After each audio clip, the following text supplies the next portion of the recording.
There's nothing better than rolling up a J, kicking back, and forgetting about the crippling realities of life. But as much as I enjoy sparking up a doobie, there are some annoying things about the procedure that really does tickle my pickle. So back in the day when I first started inhaling the marijuana plant, I didn't really know how to roll up a joint yet. So I had to rely on my friends to do it for me. As we all know, a crucial part of rolling the J is licking the paper to seal the joint, which I'm completely fine with. I'm not a germaphobe, but I had this one smoke buddy called Josh, who would normally roll up all my zoots for me. And this guy was a professional. Like, he would make the tightest zoot so effortlessly. Don't have a roach? No problem. This guy would rip apart a piece of paper and roll it up. Yo, that was my birth certificate. Don't have a grinder? No problem. This guy would deconstruct the weed with his bare hands, and he would grind it up with his fingernails until he had green magic dust in his hands. Don't have any papers? No problem. This guy would empty out a cigarette and suck up the weed to make a joint. I mean, this guy would have a solution for any problem that would come his way, except for his financial situation.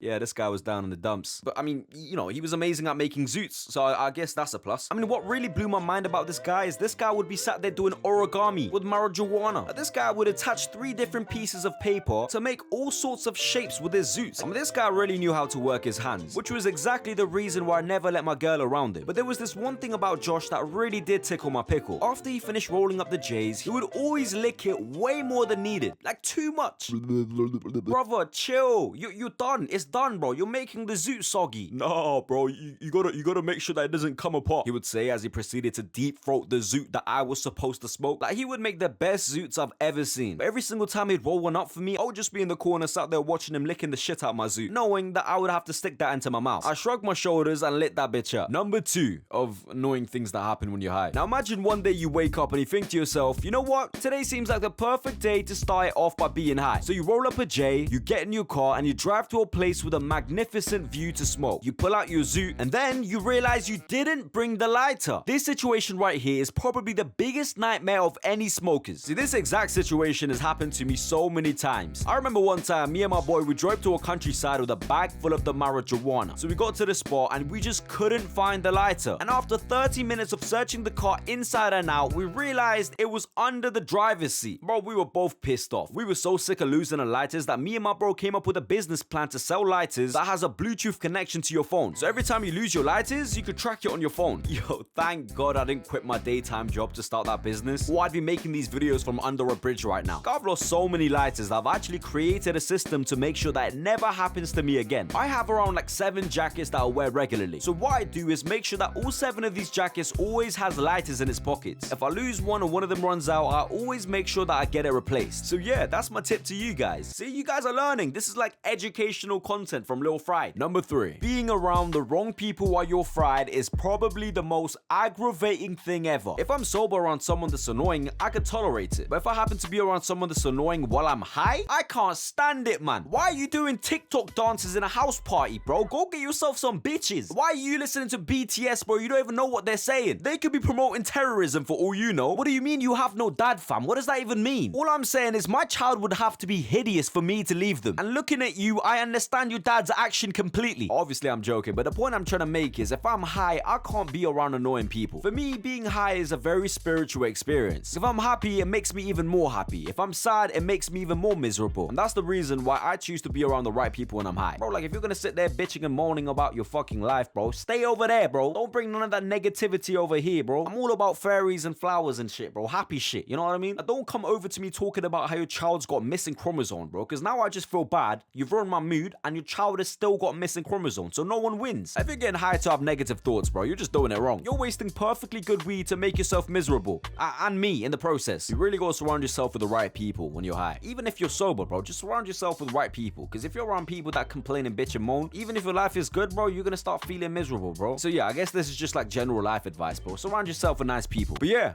that's the end of the video, man. See you next video. Bye.